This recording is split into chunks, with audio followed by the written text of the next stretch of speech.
मुख्यमंत्री युवा प्रशिक्षणार्थी यांचा कालावधी वाढवण्यासाठी तुकाराम बाबा महाराज यांच्या नेतृत्वाखाली संपूर्ण महाराष्ट्रामध्ये सांगली जिल्ह्यातून आंदोलनाला सुरुवात झाली होती।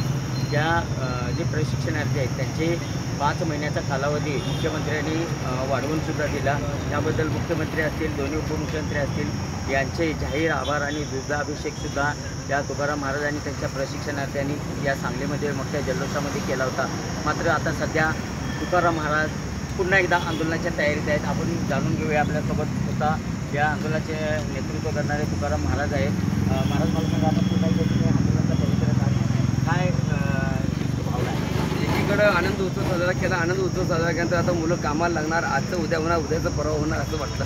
पण बघता बघता 1.5 महिन्याचा कालावधी निघून चाललेला आहे, तरी देखील मुख्यमंत्री व कार्यपक्षाचे वेगवेगळे कारणं सांगितले जातात, वेगवेगळे मुद्दे सांगितले जातात। हे फक्त सांगली जिल्ह्यापुरतं मर्यादित नाही, तर पूर्ण महाराष्ट्रामध्ये अशा पद्धतीचं आहे। फक्त संभाजीनगर एक जर जिल्हा वगळता बाकी 35 जिल्ह्यामध्ये या ठिकाणीची परिस्थिती आज एक वेगळ्या पद्धतीची या ठिकाणी निर्माण होते। मला या ठिकाणी एवढी वाईट परिस्थिती आहे की आज हे बघितलं, माता बहिणी वेगवेगळ्या माध्यमातून या ठिकाणी सगळेजण रस्त्यावर उतरतात। ही उतरण्याची वेळ कशामुळे निर्माण झाली, काय विषय सांगतात की आधार कार्ड व्हेरिफिकेशन होत नाही किंवा तुमचं अजून वरून आम्हाला आदेश आलेला नाही। मग एकीकडं JR निघालेला आहे, एखादी गोष्ट माननीय मुख्यमंत्री देवेंद्र फडणवीस साहेब, उपमुख्यमंत्री एकनाथजी शिंदे साहेब, उपमुख्यमंत्री अजित पवार साहेब यांनी JR काढलेला आहे।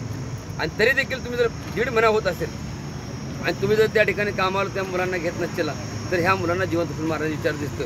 म्हणून आम्ही येणाऱ्या 22 तारखेपासून अल्टिमेट मान्य कलेक्टर साहेबांना निवेदन दिलेलं आहे, माननीय आयुक्त कौशल्य बघ यांना देखील आम्ही निवेदन दिलेलं आहे। आणि एका सांगली जिल्ह्याचा विषय नाही तर पूर्ण महाराष्ट्राचा विषय आहे आणि पूर्ण महाराष्ट्राचा विषय घेऊन आम्ही या ठिकाणी श्री संत बागडे बाबा मानवमित्र संघटना युवा प्रशिक्षणाची महाराष्ट्र राज्य याच्या वतीनं इथून पुढचं आंदोलन या ठिकाणी आम्ही करणार आहोत। ते आंदोलन अशा पद्धतीने असेल की शांत आणि संयमी पद्धतीने, हिंसक नाही। पण मला आपल्याला एक सांगायचं आहे की ह्या लोकांनी विचार करायला पाहिजे की काय करणं सांगतात। तो 6,000 पगार आहे, 8,000 पगार आहे, 10,000 पगार आहे, एवढ्या पगारावरती काम करणारी माणसं आहेत आणि तरी देखील आज यांचं कारणं कुठले आहेत? 3-3 महिने पगार नाही। आज पुणे जिल्ह्यामध्ये 8 तालुक्यामध्ये एकाही ग्रामपंचायतीमध्ये काम करणाऱ्या मुलांचा पगार नाही।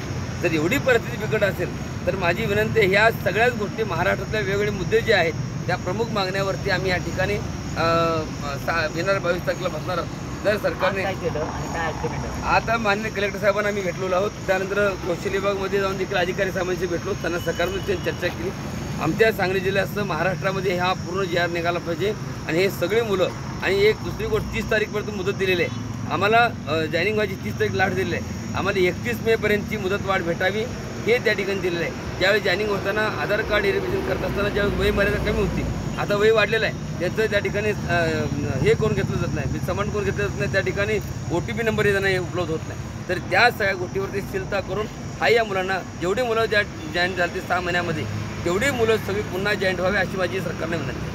22 तारखेला काय अमरण उपोषण असणार आहे। पूर्ण महाराष्ट्रातल्या सगळ्या 36 जिल्ह्याचा विषय घेऊन या ठिकाणी जर ह्या मागण्या 22 तारखेपासून नाही झाल्या तर ह्या ठिकाणी सांगलीमध्ये लाक्षणिक उपोषण, अमरण उपोषण ह्या ठिकाणी मान्य कलेक्टर ऑफिसच्या समोर आम्ही करण्याचा इशारा या ठिकाणी देतो आहे। माझ्यासोबत महाराष्ट्रातील सगळी युवा प्रशिक्षणार्थी सगळी मुलं या ठिकाणी सांगली, सातारा, सोलापूर, कोल्हापूर, धुळे, नंदुरबार, जवळ, जालना ह्या सगळ्या जिल्ह्यातली मुलं ह्या ठिकाणी माझ्यासोबत असतील। आज बघितलं लहान लहान मुलं आज ह्या आंदोलनामध्ये सहभागी आहेत। ह्या सगळ्यांची जर परिस्थिती बघितली, आज तुम्हाला खोटं वाटेल, इकडे बघा ही केवढी मुलगी आहे बघा।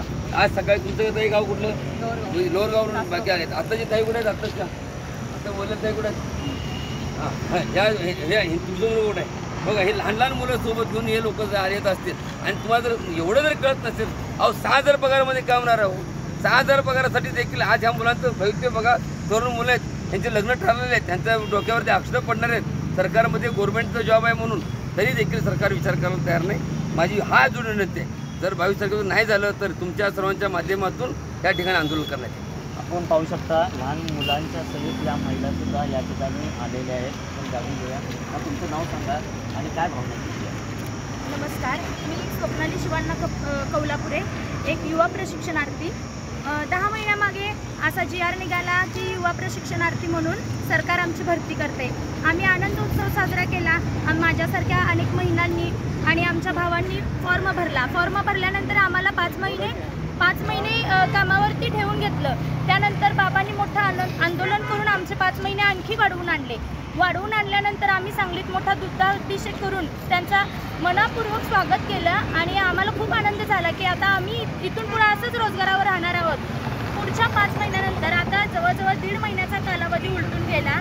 आम्हाला अजून ऑर्डर मिळालेली नाही आहे, तिथं कामावरती रुजू करून घेतलेलं नाही आहे, शिवाय आमचा मागील पगारही अजून काढलेला नाही आहे. मग आम्ही प्रशिक्षणार्थींनी करायचं काय? ही 10,000 ही खूप कमी रक्कम आहे, हे सुद्धा तुम्हाला माहिती आहे. 10,000मध्ये आजच्या परिस्थितीत, आजच्या महागाईमध्ये काहीही माणसाचं भागत नाही. तरी पण आमच्या कुटुंबाला एक हातभार असावा म्हणून माझ्यासारख्या महिला रोजगार करून आपल्या मुलांना आणि आपला परिवार चांगला चालावा म्हणून आम्ही हे रोजगार करतोय. बरं, तुम्ही सांगताना सांगितलं की निवडणुकीच्या काळामध्ये सांगितलं की तुम्ही जर काम चांगलं केलं तर आम्ही तुम्हाला तिथं कायमचं करू असं तुम्ही सांगितलं, पण तुम्ही त्या दिलेल्या आश्वासनाला तर खरे उतरला नाहीच. पण जे आमचे 5 महिने वाढवून देतो म्हणले ते पण अजून तुम्ही आम्हाला रुजू करून घेतली नाही. ही खरंच सरकार पुढं खूप मोठी खंत आहे आणि आम्हाला बाबा सहकार्य करतात म्हणून आम्ही इथे एक संघ होऊन एकजुटीनं येतोय तरी समोर. आणि असंच महाराष्ट्रातल्या सगळ्या प्रशिक्षणार्थ्यांनी एकत्र येऊन आपला लढा लढवायला पाहिजे आणि प्रशिक्षणार्थी म्हणून पुढं काळ वाढवून तर घ्यायलाच पाहिजे. आणि सरकारनं दिलेलं आश्वासन होतं ते त्यांना त्याची आठवण करून देऊन कायम रोजगाराचा सुद्धा त्यांनी मुद्दा उपस्थित करायला पाहिजे. मला ही बोलण्याची संधी दिली, धन्यवाद. आपल्याबरोबर आणि युवक सुद्धा आहे. काय बघताय? माझं नाव सुमित शेळके.